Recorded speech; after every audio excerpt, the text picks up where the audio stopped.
মৰাণত মাধ্যমিক শিক্ষক কৰ্মচাৰী সন্থাৰ সংবাদমেল। মৰাণত অনুষ্ঠিত এক সংবাদমেলত অসম মাধ্যমিক শিক্ষক কৰ্মচাৰী সন্থাই শিক্ষক সমাজৰ বিভিন্ন সমস্যা সমাধানৰ দাবী জনায়। সংবাদমেলত সন্থাৰ নেতাসকলে প্ৰধান শিক্ষক নিযুক্তি, স্থগিত হৈ থকা নিযুক্তি প্ৰক্ৰিয়া, ইনচাৰ্জ প্ৰিন্সিপালসকলৰ সমস্যা, চিকিৎসা সুবিধাৰ অসুবিধা আৰু শিক্ষা প্ৰশাসনৰ ত্ৰুটিৰ বিষয়ত মত প্ৰকাশ কৰে। সংবাদমেলত শিক্ষক নেতাসকলে কয় যে বহু বিদ্যালয়ত এতিয়া প্ৰধান শিক্ষকৰ পদ খালী হৈ আছে। সেয়েহে চৰকাৰে শীঘ্ৰে খালী পদসমূহ পূৰণ কৰিব লাগে বুলি দাবী জনায় সন্থাই। ইয়াৰ উপৰিও দীৰ্ঘদিন ধৰি বন্ধ হৈ থকা নিযুক্তি প্ৰক্ৰিয়া পুনৰ আৰম্ভ কৰাৰ বাবে চৰকাৰক ধন্যবাদ জনোৱাৰ লগতে ইনচাৰ্জ প্ৰিন্সিপালসকলৰ ক্ষেত্ৰত সহানুভূতিশীল সিদ্ধান্ত গ্ৰহণৰ আহ্বান জনায় শিক্ষক নেতাসকলে। শিক্ষকসকলে চৰকাৰৰ স্বাস্থ্যসেৱা আঁচনিতো কিছু অসুবিধা থকাৰ অভিযোগ তোলে। বিশেষকৈ OPD সুবিধা অন্তৰ্ভুক্ত নোহোৱাৰ বাবে শিক্ষকসকলে চিকিৎসাৰ ক্ষেত্ৰত সমস্যাৰ সন্মুখীন হ'বলগীয়া হৈছে বুলি কয় তেওঁলোকে। ইফালে সৰ্বশিক্ষা অভিযানৰ অধীনত কৰ্মৰত শিক্ষকসকলৰ সমস্যা সমাধানৰ দাবীও উত্থাপন কৰা হয়। শিক্ষা প্ৰশাসন অধিক দায়িত্বশীল আৰু সক্ৰিয় হোৱাৰ দাবী জনায় সংগঠনটোৱে। আনহাতে শিক্ষক সমাজক লক্ষ্য কৰি কৰা মন্তব্যত তীব্ৰ প্ৰতিবাদ জনাই শিক্ষক নেতাসকলে কয় যে সমাজ গঢ়াৰ ক্ষেত্ৰত শিক্ষকসকলৰ ভূমিকা অমূল্য আৰু শিক্ষক সমাজক আঙুলিয়াই মন্তব্য কৰা উচিত নহয়। শিক্ষা ব্যৱস্থাৰ উন্নয়নৰ স্বাৰ্থত শিক্ষক সমাজৰ দাবীসমূহ চৰকাৰে গুৰুত্ব সহকাৰে বিবেচনা কৰিব বুলি আশা প্ৰকাশ কৰে অসম মাধ্যমিক শিক্ষক কৰ্মচাৰী সন্থাই। অসম মাধ্যমিক শিক্ষক আৰু কৰ্মচাৰী সন্থাৰ তৰফৰ পৰা আমি আপোনালোকক কিছু কথা অৱগত কৰিবলৈ আমন্ত্ৰণ জনাব। আমাৰ মাজত সন্থাৰ সভাপতি চৰদাৰ শ্ৰীযুত হেমন্ত শইকীয়া উপস্থিত আছে। আমাৰ সন্থাৰ কাৰ্যনিৰ্বাহক সদস্য তথা যুটীয়া সম্পাদক খগেন ফুকন ডাঙৰীয়া উপস্থিত আছে। কৰ্ণধাৰ সমিতি সদস্য ৰাজীৱ গগৈ ডাঙৰীয়া উপস্থিত আছে। লগতে আমাৰ সতীৰ্থ তথা কৰ্ণধাৰ সমিতিৰ অন্যতম সদস্য নিয়োগ বৰুৱা ডাঙৰীয়া উপস্থিত আছে। আমি আপোনালোকক কেইটামান কথা অৱগত কৰিবলৈ পালে ভাল পাম। বৰ্তমান নতুন চৰকাৰখন গঠন কৰাৰ পিছত আমি চৰকাৰখনৰ ওপৰত যথেষ্ট আমি আশাবাদী। এই চৰকাৰখনে শিক্ষক আৰু কৰ্মচাৰী সমাজৰ যথেষ্ট সমস্যা আছে, এই সমস্যাবোৰ সমাধান নিশ্চয় কৰিব। ইতিমধ্যে এইখন চৰকাৰে নিৰ্বাচনৰ আগত ঠিক একেখন চৰকাৰে একেজন মুখ্যমন্ত্ৰীৰ নেতৃত্বতে আছিল আৰু খুব সুদক্ষতাৰে তেওঁৰ নেতৃত্ব দি আমাৰ শিক্ষক সমাজৰ যথেষ্ট সমস্যা তেওঁ সমাধান কৰিবলৈ সক্ষম হৈছিল। বিশেষকৈ দীৰ্ঘদিনীয়া ধৰি বন্ধ হৈ থকা প্ৰধান শিক্ষকৰ যিটো নিযুক্তি প্ৰায় 8 বছৰৰ মূৰত নিৰ্বাচনী প্ৰাক মুহূৰ্তত কিছুসংখ্যক বিদ্যালয়ৰ প্ৰধান শিক্ষক নিযুক্তি দিবলৈ সক্ষম হ'ল। তাৰ কাৰণে আমি চৰকাৰক ধন্যবাদ জ্ঞাপন কৰিছোঁ।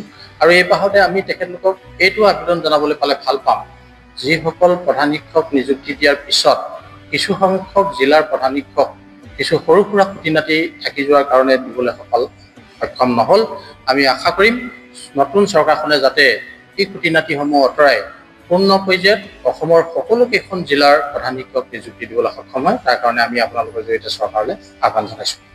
লগতে আপোনালোকে শুনি ভাল পাব, আমাৰ শিক্ষকসকলৰ আৰ্জিত ছুটি 10 দিন চৰকাৰে দিছিল। আমাৰ দীৰ্ঘদিনীয়া দাবী আছিলে শিক্ষক সংগঠনসমূহৰ 30 দিন শিক্ষকসকলক আৰ্জিত ছুটি দিব লাগে। কিন্তু সেই 30 দিনৰ পৰিৱৰ্তে আমাক নিৰ্বাচনৰ 2 মাহমানৰ পূৰ্বে চৰকাৰে 15 দিন কৰিলে। তাৰ কাৰণেও আমি চৰকাৰক আমি ধন্যবাদ জনাইছোঁ এই আৰ্জিত ছুটি 5 দিন বৃদ্ধি কৰাৰ কাৰণে। তাৰোপৰি আপোনালোকে আৰু এটা কথা শুনি ভাল পাব, বহুদিন ধৰি বিদ্যালয়ৰ অধ্যক্ষ নিযুক্তি প্ৰক্ৰিয়াটো বন্ধ হৈ আছে। 2017 চনৰ পিছত বিদ্যালয়ৰ অধ্যক্ষ নিযুক্তি আজি পৰ্যন্ত প্ৰায় 9 বছৰ চলি আছে। যোৱা 9 বছৰে বিদ্যালয়ৰ অধ্যক্ষ নিযুক্তি হোৱা নাই, যাৰ কাৰণে অসমৰ 60% বিদ্যালয়ত অধ্যক্ষ নাই। মুৰব্বীবিহীনভাৱে বিদ্যালয় বিশেষকৈ হায়াৰ ছেকেণ্ডেৰী বা জুনিয়ৰ কলেজসমূহ চলি আছে। গতিকে এই মুহূৰ্তত চলিত মাহৰ চৰকাৰখন গঠন কৰাৰ ঠিক কেইদিনমানৰ পিছতেই চলিত মাহৰ 25 তাৰিখে মাধ্যমিক শিক্ষা সঞ্চালকৰ তৰফৰ পৰা বিদ্যালয়ৰ অধ্যক্ষ নিযুক্তিৰ বাবে বিজ্ঞাপন জাৰি কৰিছে। প্ৰাথমিক অৱস্থাত অসমৰ 10খন জিলাত বিজ্ঞাপন জাৰি কৰিছে অধ্যক্ষ নিযুক্তিৰ বাবে। আৰু আমি বিশেষ সূত্ৰে গম পোৱা মতে পৰৱৰ্তী পৰ্যায়ত অসমৰ সকলো জিলাৰে অধ্যক্ষ নিযুক্তি প্ৰক্ৰিয়াটো চূড়ান্ত কৰিব। তাৰ কাৰণে আমি চৰকাৰক যথেষ্ট সদিচ্ছাৰে বাট চাই আছিলোঁ। দীৰ্ঘদিন আমি আলোচনাও কৰিছিলোঁ শিক্ষামন্ত্ৰী মহোদয়ৰ লগত বা মুখ্যমন্ত্ৰী মহোদয়ৰ লগত। গতিকে আমাৰ আলোচনাৰ প্ৰতি সহানুভূতি জনাই চৰকাৰখন গঠন কৰাৰ পিছতেই এইটো এটা ভাল পদক্ষেপ লৈছে। তাৰ কাৰণে আমি কৃতজ্ঞতা প্ৰকাশ কৰিছোঁ।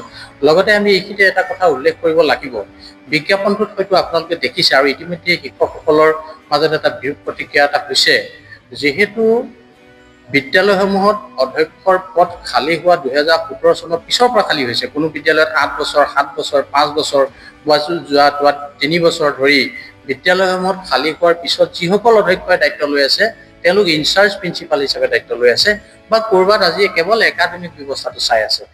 এই ইনচাৰ্জ প্ৰিন্সিপালসকল যিসকলে দায়িত্ব লৈ আছে, এতিয়া বিজ্ঞাপনটোত কৈছে যে তেওঁলোকৰ ন্যূনতম চাকৰিৰ কাৰ্যকাল 3 বছৰ থাকিব লাগিব, অৰ্থাৎ 2026 চনৰ জানুৱাৰী মাহত তেওঁ 57 বছৰ হ'ব লাগিব। এয়া চাকৰি সেৱাবিধিৰ নীতি নিয়ম, এইটো ঠিকেই আছে, আমাৰ তাত ক'ব লগা নাই। কিন্তু অসুবিধাটো হ'ল যিসকল বিদ্যালয়ৰ অধ্যক্ষই IC হিচাপে ইতিমধ্যে 5 বছৰ বা 7 বছৰ দিন কৰি আছে, তেওঁলোকে এই বিজ্ঞাপনটোত আবেদন কৰাৰ পৰা বিৰত থাকিব লাগিব। কাৰণ তেওঁলোক ইতিমধ্যে যথেষ্ট সময় তেওঁলোকে ইনচাৰ্জ হৈ থাকিব লগা হ'ল। হয়তো কাৰোবাৰ চাকৰি কাৰ্যকাল 2 বছৰ আছে, কাৰোবাৰ 1.5 বছৰ আছে বা কোনোবাই হয়তো এমাহ বা 2 মাহৰ কাৰণে বঞ্চিত হ'ব লাগিব। তাৰ কাৰণে বিদ্যালয়ৰ অধ্যক্ষসকলে শিক্ষক সংগঠনৰ প্ৰতিনিধি হিচাপে আমালৈ যথেষ্ট পূৰ্বেৰে যোগাযোগ কৰিছে, কথাটো আবেদন কৰিছে। গতিকে আমি চৰকাৰৰ ওচৰত আহ্বান জনাম, যিসকল কোৱালিফাইড বিদ্যালয়ৰ IC প্ৰিন্সিপাল হৈ আছে তেওঁলোকক যাতে এই 3 বছৰৰ ঠাইত কিছু বয়সৰ ৰেহাই দিয়ে। যিহেতু তেওঁ ইতিমধ্যে IC হিচাপে কৰ্মৰত, গতিকে আবেদন কৰাৰ কাৰণে চাকৰি সেৱাবিধিয়ে যিটো মিনিমাম 3 বছৰৰ কাৰ্যকাল থাকিব লাগে বুলি কৈছে, এই ক্ষেত্ৰত কিছু ৰেহাই দিবৰ কাৰণে আমি আপোনালোকৰ জৰিয়তে চৰকাৰক আহ্বান জনাইছোঁ। আৰু আমি ইতিমধ্যে কালি আমি শিক্ষা সচিব মহোদয়লৈ ইয়াৰ কাৰণে আমাৰ অসম মাধ্যমিক শিক্ষক সন্থাৰ তৰফৰ পৰা পত্ৰ প্ৰেৰণ কৰিছোঁ। আমি ভাবিছোঁ তেওঁলোকে এই কথাটো খুব আগ্ৰহেৰে চাব আৰু বিবেচনা কৰিব। গতিকে বিদ্যালয় যিসকল IC প্ৰিন্সিপাল আছে তেওঁলোকৰ সংকট দূৰ হ'ব বুলি আমি আপোনালোকৰ ওচৰত জৰিয়তে চৰকাৰক আহ্বান জনাব বিচাৰোঁ। আৰু ইয়াৰ লগে লগে আমি চৰকাৰৰ প্ৰতি আৰু এটা কথা আহ্বান জনাবলৈ ভাল পাওঁ। আমাৰ এছিষ্টেণ্ট হেডমাষ্টাৰ অৰ্থাৎ সহকাৰী প্ৰধান শিক্ষকৰ নিযুক্তি আৰু উপাধ্যক্ষ, এই দুটা দাবীও বহুত দীৰ্ঘদিনীয়া। বিদ্যালয়সমূহত সহকাৰী প্ৰধান শিক্ষক নিযুক্তি দিব লাগে বা বিদ্যালয়সমূহত হায়াৰ ছেকেণ্ডেৰী বিদ্যালয়সমূহত উপাধ্যক্ষ নিযুক্তি দিব লাগে, এই দুটাও দীৰ্ঘদিনীয়া দাবী। শৈক্ষিক অনুষ্ঠানৰ পৰিৱেশ সুচাৰুৰূপে চলাবলৈ এখন বিদ্যালয়ত অধ্যক্ষজনে আচলতে অকলে অসুবিধা হয়। একাডেমিক ছাইডটো চোৱাৰ ক্ষেত্ৰত এডমিনিষ্ট্ৰেটিভ একাডেমিক সকলো ছাইড সামৰিবৰ কাৰণে বিদ্যালয়ৰ অধ্যক্ষজনক এজন উপাধ্যক্ষ নিশ্চিতভাৱে দৰকাৰ হয়। এই কথাটো চৰকাৰে বিবেচনা সহকাৰে চাব বুলি আমি আশা কৰিছোঁ। আৰু নতুন চৰকাৰে প্ৰাৰম্ভিক পৰ্যায়তে যোগাত্মক দৃষ্টিয়ে এই কথাটো চাই যদি সমাধান কৰে, আমি ভাবিম বিদ্যালয়ৰ পৰিৱেশ যথেষ্ট উন্নতি হ'ব। আৰু ইতিমধ্যে আপোনালোকে দেখিছে চলিত বছৰৰ হাইস্কুল শিক্ষান্ত পৰীক্ষাৰ ৰিজাল্ট পাছ পাৰ্চেণ্টেজটো ভাল হৈছে, আগৰ তুলনাত যথেষ্ট ভাল হৈছে। যোৱাবাৰ আপোনালোকে দেখিছে 65%ৰ অধিক ল'ৰা ছোৱালী পাছ কৰিবলৈ সক্ষম হৈছে। আৰু আমি ভাবিছোঁ এই পাৰ্চেণ্টেজ 2027 চনত যাতে আমি আৰু বৃদ্ধি কৰিব পাৰোঁ আৰু কোৱালিটি এডুকেশ্যনৰ ক্ষেত্ৰত শিক্ষকসকলৰ বা প্ৰধানসকলৰ বা মুৰব্বীসকলৰ যাতে কোনো অসুবিধা নহয় বিদ্যালয়ৰ পৰিৱেশত, তাৰ কাৰণে আমি চৰকাৰৰ ওচৰত আচলতে আহ্বান জনাবলৈ ভাল পাম। এইখিনি কথা আমি আপোনালোকৰ জৰিয়তে জনাইছোঁ। আৰু ইতিমধ্যে আৰু কিছু কথা, অন্য এটা আমাৰ অসুবিধা দেখা দিছে। অসম চৰকাৰে যোৱা কিছুদিন ধৰি এটা খুব ভাল আঁচনি প্ৰণয়ন কৰিলে শিক্ষক কৰ্মচাৰীসকলৰ কাৰণে। অসমৰ আচলতে সকলো শিক্ষক কৰ্মচাৰীৰ কাৰণে কৰিছে, যিটো কেচলেছ ট্ৰিটমেণ্ট MMLSAY আপোনালোকে ইতিমধ্যে প্ৰচাৰ কৰিছে, গম পাইছে। অৰ্থাৎ স্বাস্থ্য বীমাৰ জৰিয়তে শিক্ষক বা কৰ্মচাৰী অসমৰ 4.5 লাখ কৰ্মচাৰীয়ে কেচলেছ ব্যৱস্থাৰে আচলতে চিকিৎসা কৰাৰ সুবিধা লাভ কৰিছে। ইয়াত এটা কিছু অসুবিধাই দেখা দিছে। অসুবিধাটো এনেকুৱা ধৰণৰ, এই ব্যৱস্থাটোৰ জৰিয়তে কেৱল IPD-টোহে কেচলেছ কৰা হৈছে, OPD-টো দিয়া নাই। যাৰ কাৰণে ৰোগীজনে চিকিৎসা কৰিবলৈ গৈ মেডিকেলত এডমিট হোৱাৰ প্ৰাক মুহূৰ্তত যিখিনি চিকিৎসাৰ কাৰণে যিখিনি পৰীক্ষা নিৰীক্ষা চলাই যথেষ্ট এটা খৰচী ব্যৱস্থা কৰে, এই ব্যৱস্থাটো খৰচ কিন্তু নিদিয়ে। যদি সেই সকলোখিনি পৰীক্ষা নিৰীক্ষা কৰাৰ পিছত তেওঁ বোলে ঔষধ পাতি দি ঘৰলৈ পঠিয়াই দিলে, তেতিয়া তেওঁ একো নাপায়। আচলতে তেওঁ মেডিকেলত এডমিট হ'লেহে দিয়ে, অৰ্থাৎ IPD ব্যৱস্থাতহে তেওঁ চিকিৎসা খৰচ দিয়া হয়। আমি কৈছোঁ যে কেচলেছ ব্যৱস্থাটো যিহেতু শিক্ষক কৰ্মচাৰীসকলৰ নিজৰ পইচাৰে কৰ্তন কৰি, দৰমহা কৰ্তন কৰি এই ব্যৱস্থাটো চলাইছে, গতিকে চৰকাৰে ইয়াত দিব লগা হোৱা নাই। যিহেতু সম্পূৰ্ণ চিকিৎসা ব্যৱস্থাটোৱে বিনামূলীয়া কৰিব লাগে। বা কেচলেছ ব্যৱস্থাটোত যেতিয়া এজন IPD ব্যৱস্থাত যেতিয়া এডমিট হোৱাৰ পিছত তাৰ কিছু অংশ পাব, কিছু অংশ নাপাব, এনেকুৱা হ'ব নালাগে। ৰোগীজন এডমিট হোৱাৰ পিছত বা আগত তেওঁ ট্ৰিটমেণ্টৰ আৰম্ভণিৰ পৰা শেষলৈকে যিমানখিনি পইচা খৰচ হয়, সেই সকলোখিনি এই খৰচ বিনামূলীয়া হ'ব লাগে। তাৰ কাৰণে প্ৰয়োজন হ'লে যিটো পইচা আমাৰ দৰমহাৰ পৰা কৰ্তন হৈছে লাগিলে কিছু বৃদ্ধি কৰিলেও আমাৰ শিক্ষক কৰ্মচাৰীসকলে দিবলৈ সাজু আছে, কিন্তু এই ব্যৱস্থাটো সম্পূৰ্ণ বিনামূলীয়া হ'ব লাগে, ইয়াত কোনো লেকুনা থাকিব নালাগে। এই ক্ষেত্ৰত আমাৰ শিক্ষক কৰ্মচাৰীসকলৰ মাজত কিছু বিসংগতি বা লেকুনা আছে আৰু তেওঁলোকৰ অভিযোগ আছে। আমাৰ শিক্ষক সংগঠনৰ প্ৰতিনিধিসকলে দৈনিক ফোন আহে, দৈনিক বিভিন্ন জিলাৰ পৰা ফোন আহে, তেওঁলোকে কয় যে আমি ইমানটো খৰচ হ'ল কিন্তু ইমানটোহে পালোঁ, বা ৰিএম্বাৰ্চমেণ্টৰ ক্ষেত্ৰত আমি ধৰক আপুনি ছাপ'জ 1 লাখ টকা বা 1.5 লাখ টকা বিল পৰিশোধ কৰিছিলে কিন্তু তেওঁ 60,000হে পালে। এই লেকুনাবোৰ আঁতৰ কৰিবৰ কাৰণে আমি অসম চৰকাৰক বিনম্ৰভাৱে আহ্বান জনাওঁ, যিটো প্ৰয়োজনীয় খৰচ এই খৰচ যাতে সম্পূৰ্ণৰূপে দিয়ে। তাৰোপৰি আপোনালোকে চাব এই ব্যৱস্থাটোত আমাৰ কেছলেছ ব্যৱস্থাটো আচলতে সৰলীকৃত কৰিব লাগে। আমাৰ দাবী হ'ল সৰলীকৃত কৰিব লাগে, শিক্ষকসকলে কোনো অসুবিধা ভোগ কৰিব নালাগে। এইখিনি কথা আমি আপোনালোকৰ জৰিয়তে চৰকাৰলৈ আহ্বান জনাবলৈ পাৰোঁ। আজি কেইদিনমানৰ পৰা অসমৰ শৈক্ষিক জগতত এটা তোলপাৰ লাগিছে, এই কথাটো বিভিন্ন সময়ত আমাক প্ৰশ্নৰ সন্মুখীন হৈছোঁ আমি, আৰু ইতিমধ্যে আপোনালোকৰ প্ৰচাৰৰ জৰিয়তে বা মিডিয়া বিভাগৰ জৰিয়তেও বিভিন্ন ধৰণৰ বাতৰি প্ৰচাৰ হৈছে, ফেচবুকতো বিভিন্ন ধৰণৰ টুইট আহিছে। আপোনালোকে সিদিনা বিধানসভা চলি থকা অৱস্থাত কোনোবা এজন বিধায়কৰ মুখ্যমন্ত্ৰী মহোদয়লৈ যেতিয়া আঙুলি টোৱাই কথা কৰে, এই মুখ্যমন্ত্ৰী মহোদয়ে আঙুলি টোৱা শব্দটো শিক্ষকক আচলতে উদাহৰণ হিচাপে লোৱাৰ পিছত এই বিতৰ্কটো আহিছে। এইটো অতি গৰ্হিত কথা, আচলতে এইটো হ'ব নালাগে। মুখ্যমন্ত্ৰী মহোদয়জন যিহেতু জনপ্ৰতিনিধিজনক কোনো বিধায়কে হওক বা অন্য কোনেও আঙুলি টোৱাটো উচিত নহয়, আমি সন্মান কৰাটো বিচাৰোঁ। ঠিক তেনেধৰণে শিক্ষকজনকো আঙুলি টোৱাব নালাগে। হয়তো আমি যদি পজিটিভলিও কথাটো চাওঁ, মুখ্যমন্ত্ৰী মহোদয় আজি হয়তো অৱগত শিক্ষক সমাজক আঙুলি টোৱা হৈছে সমাজ ব্যৱস্থাত। আজি সমাজ ব্যৱস্থাৰ বিভিন্ন দিশত যদি চাই, অভিভাৱকে হওক বা কেতিয়াবা আপোনালোকে প্ৰচাৰ কৰিছে, কেতিয়াবা কোনো ছাত্ৰ সমাজৰ পৰা শিক্ষকে বিৰূপ প্ৰতিক্ৰিয়া পৰিস্থিতিৰ সন্মুখীন হ'ব লগা হৈছে বা শিক্ষকলৈ আঙুলি টোৱা হৈছে। এই ব্যৱস্থাটো হয়তো মুখ্যমন্ত্ৰীয়ে ভালকৈ বোধগম্য হৈ কৈ পেলালে বিধানসভাত যে শিক্ষকৰ দৰে মোৰ গালে আপোনালোকে আঙুলি নুটুৱাব, যাতে আমাৰ শিক্ষকসকল ক্ষুণ্ণ হৈ উঠিছে যে শিক্ষকসকলে আঙুলি টোৱাব পাৰে নেকি। গতিকে আমি ভাবোঁ শিক্ষা ব্যৱস্থাত মানৱ সম্পদ গঢ়োতা শিক্ষকসকল আচলতে সদায় শ্ৰদ্ধাশীল।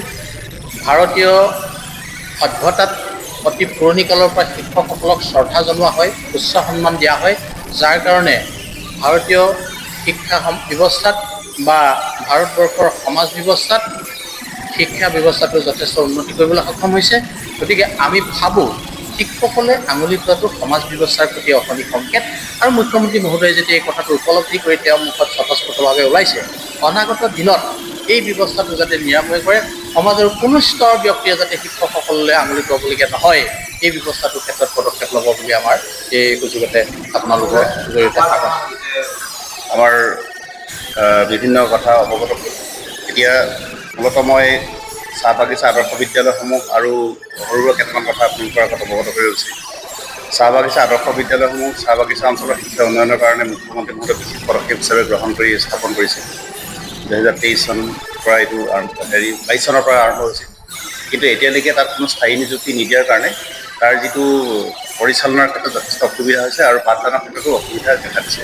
কিছু জিলা, বিশেষকৈ তিনিচুকীয়াৰ দৰে কিছুমান জিলা আছে য'ত 2জন বা 3জন শিক্ষক দি ইনক্লুডিং প্ৰিন্সিপাল তেওঁলোকে এই বিদ্যালয়বিলাক চলাবলগীয়া হৈছে। যিহেতু চৰকাৰে তাত 8টা পষ্টৰ সৃষ্টি কৰিছিল, গতিকে সেই 8টা পষ্টৰ নিযুক্তিৰ ক্ষেত্ৰত চৰকাৰে ব্যৱস্থা গ্ৰহণ কৰিব লাগে।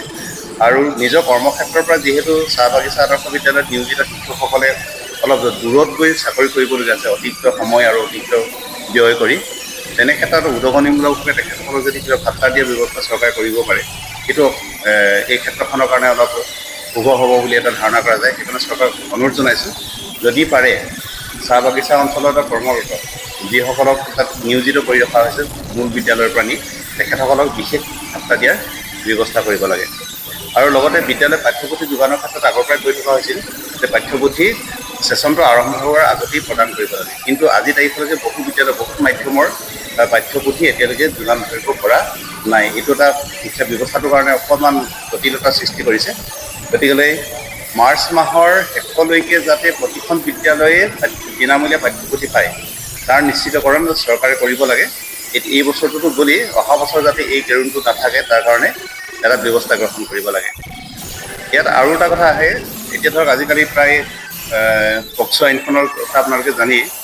আইনখন ছোৱালী বা মহিলা সুৰক্ষাৰ কাৰণে যদিও প্ৰণয়ন কৰা হৈছে, বহু ক্ষেত্ৰত ইয়াৰ অপপ্ৰয়োগ হোৱা দেখা যায়। আমাৰ শিক্ষক সমাজৰ কিছু শিক্ষক কেতিয়াবা অলাগতিয়ালভাৱে এই কেছত সাঙুৰ খাই জেল পৰ্যন্ত যাবলগীয়া হৈছে। পৰৱৰ্তী সময়ত নিৰ্দোষী হৈ তেওঁলোক ওলাই অহাৰ পিছতো কিন্তু মানসিকভাৱে বা সামাজিকভাৱে তেওঁলোক যথেষ্টখিনি বানহানি দিয়ে। তেনেকুৱা নোহোৱাকৈ তাত পাৰিলে মানে সংশোধন আনি, মই সেইখন উঠাই দিবলৈ বুলি নকওঁ আমাৰ ফালৰ পৰা, সংশোধন আনি যিবিলাক আঁসোৱা আছে, যিবিলাক কাৰণে বিনা দুখত কোনো ব্যক্তি যাতে তাত ভুগিবলগীয়া নহয়, তাৰ ব্যৱস্থাটো চৰকাৰে যাতে কৰি দিয়ে, সেইটো এটা আহ্বান জনাইছে, অনুৰোধে জনাইছে এটা।